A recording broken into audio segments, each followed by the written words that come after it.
Hey, I'm Brandon, and welcome to the 180 YouTube. Our goal is to deliver content that is helpful, relevant, and life-changing. Check out this message.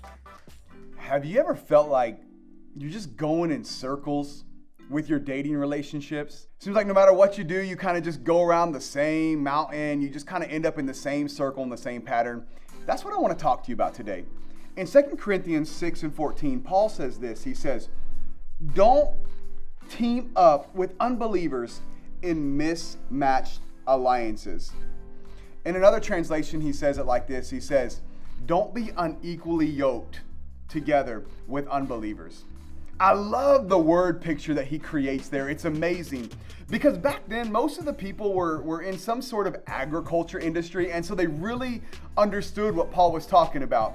Now, back then, they didn't have tractors when they needed to plow up a field. So instead, they had teams of oxen.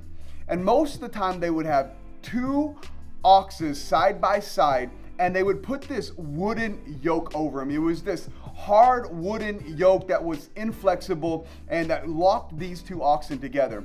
And what he's talking about here, unequally yoked, was this.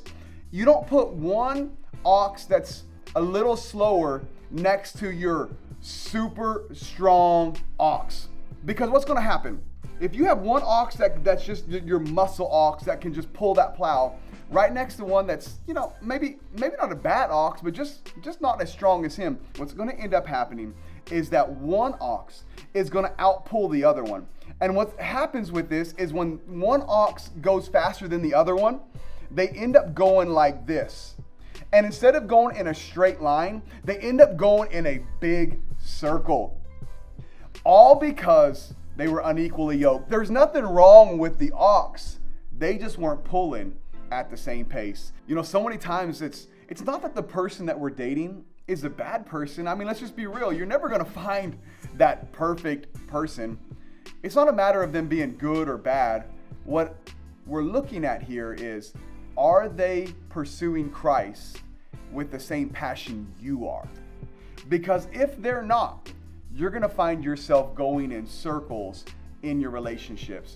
And you don't want to go in circles in your relationships. You don't want to be that person who finds yourself in a same circle of pattern with the same person, or where you end up making the same mistakes, doing the same things, and you get over it, and a few months later you do it again. Or maybe you're that person that you're getting together and you're breaking up, and you're getting together and you're breaking up, or maybe you're the person where it's not the same person, but about every few months you go through another boyfriend or you go through another girlfriend, and it's the same pattern. All your friends can see it, but you can't quite see it.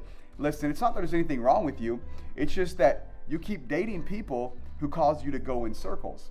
And so you need to look at is not, are they a good person or are they a bad person, but really what Paul's talking about here when he says don't be unequally yoked or have mismatched alliances. This isn't a good or bad thing. This is a values thing. Not because they're a bad person, just because it's unequally yoked. It's a mismatched alliance. So you don't want to date in circles. Let me say it another way. You want to date in a circle. I'm going to call this the worship circle. This is what we want everything in our life to fall into. Everything about us needs to fit in this worship circle. Anything that doesn't fit here really does need to go. If we have relationships, dating relationships, if you're dating somebody and it's affecting your worship in a negative way, then maybe you should say, maybe that relationship isn't for me. Let me ask you some questions.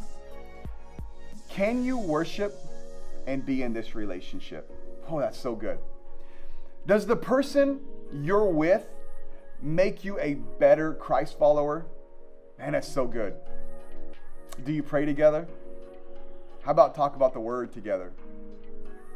When you talk, does God even come up in the conversation?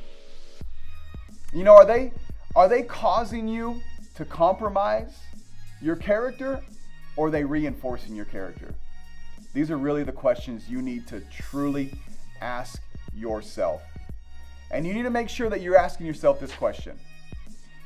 Don't ask yourself, how can I make my spirituality and my worship fit into this relationship? Instead, ask yourself, does this relationship fit in my worship circle? And if it does, great.